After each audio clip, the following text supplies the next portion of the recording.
By the early 60s, David spent much of his time hanging out at his Uncle Manny's club, the Cafe Wah in New York City, where he witnessed performances by artists such as Bob Dylan and Jimi Hendrix. New York certainly more closely reflects the dinner table that I grew up at when I was a kid. It either encouraged you mightily or discouraged you totally. Obviously, it encouraged me. When Roth's family relocated to Pasadena, California, David's passion for rock music intensified, and with the Sobolewski's recent move from the Windy City to nearby Arcadia, California in 1966, the stars aligned like notes on a perfect scale, with all the future members of the classic Van Halen lineup living in the same area.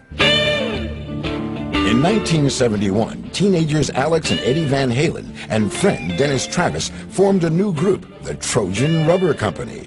During the band's performances, Alex would often show off his accomplished drumming skills by playing Toad, the 20-minute drum solo made famous by Ginger Baker of Cream. You look at some of the riffs that Ginger Baker did on the end of some songs, and you'll find that there's that lineage from Cream to Van Halen too.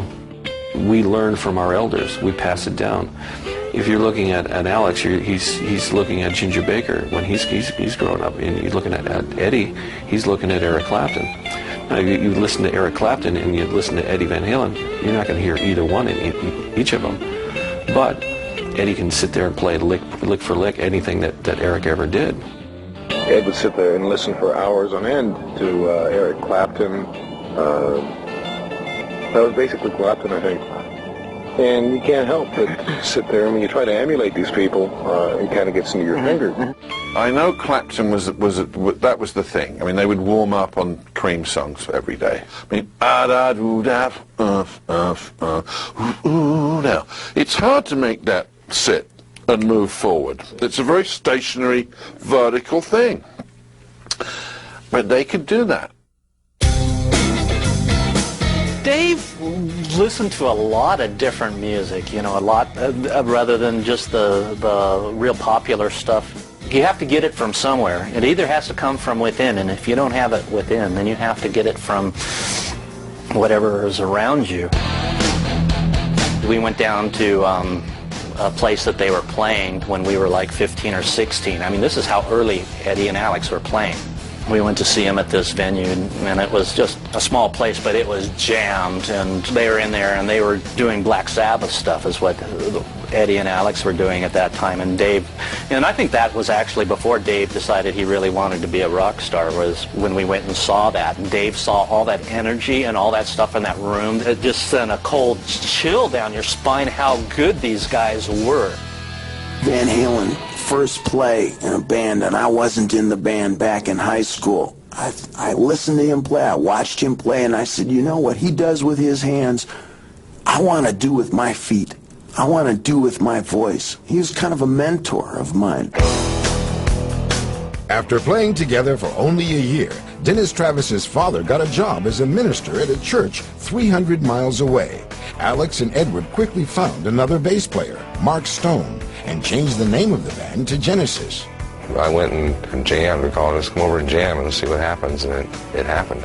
I think one of the first real impacts was Mark Stone, the bass player.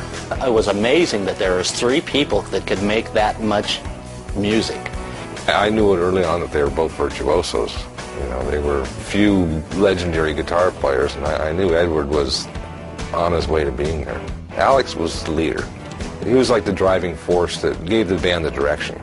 Soon, the fledgling band discovered there was another outfit, a far more successful and established band from England, also known as Genesis. Scrapping the name, the band decided to call themselves Mammoth instead. Edward handled lead vocals as well as guitar, and they continued playing high schools and backyard parties in the area. I was 15 years old, and I went and I saw this band, Mammoth.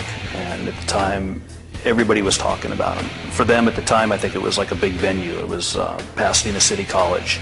And I didn't know what to expect, and I go in there, and there's this guy, Eddie Van Halen, that everyone had been talking about, who just played guitar like you couldn't believe. There was an energy going on, and there was something happening, and there was, you know, this mass of people and this interest in what was going on, and you knew that it was more than just like, you know, a local band playing. I mean, they really worked hard. They played their dues. You know, they played in the shittiest places, but lugging all that gear, you know, to the worst places, you know, biker bars and high school dances and all these clubs, and you're getting home at 4 or 5 and when you're burnt out, you know, and they probably played more gigs than anybody. Every opportunity for a show, they went and played.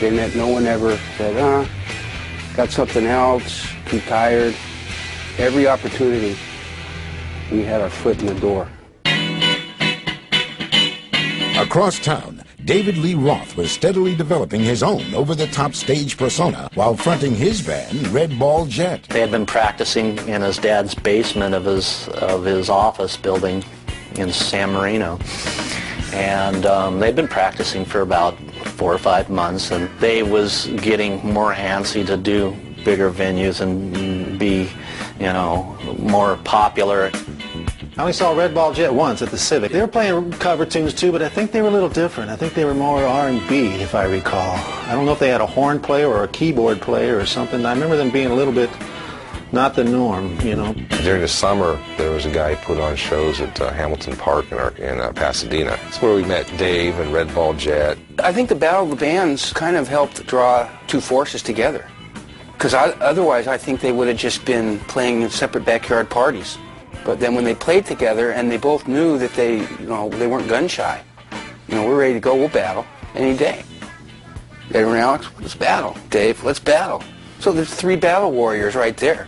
You put those 3 together, and it's pretty tough.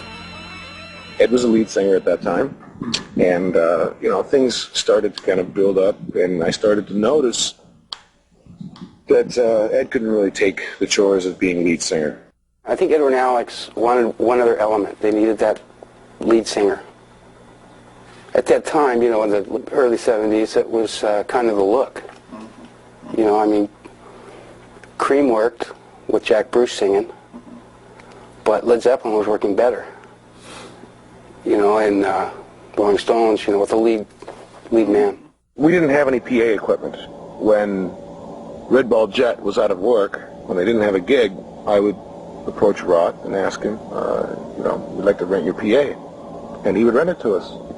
You know, give him $10. And this went on for a few months. And eventually I just said to Ed, look, you know, you're not really capable of being the front man and singer. I said, Ed, rather than paying Roth this $10 every time you rent his stuff, why not just get him in the band and we won't have to pay him $10, you know, and we'll have a lead singer. Because he, at that time, he walked around with a certain confidence that was good, I felt. Dave and Van Halen decided that they would, you know, do it because they were good for each other. They were going to help each other. And there was a lot of talk that there was a new singer in the band, that Eddie wasn't singing anymore. The first time that I saw him was at this party, and it was a big party. And out comes this guy, you know, with this bigger-than-life personality, and everybody's like, whoa, you know, this is different. You know, what Dave offered was the sexuality that was probably wasn't flamboyant before. Everybody that I knew of at the time that was there, some of the early Van Halen gigs, had the same response. Probably the world's greatest guitar player, great band, singer's gotta go. And the reason for that was that Dave, at the time, was such a blatant clone, I mean that's really the word, of Jim Dandy. The first time he came to see us was at Whiskey Go-Go after we'd already been playing concerts ourselves and doing some headlining.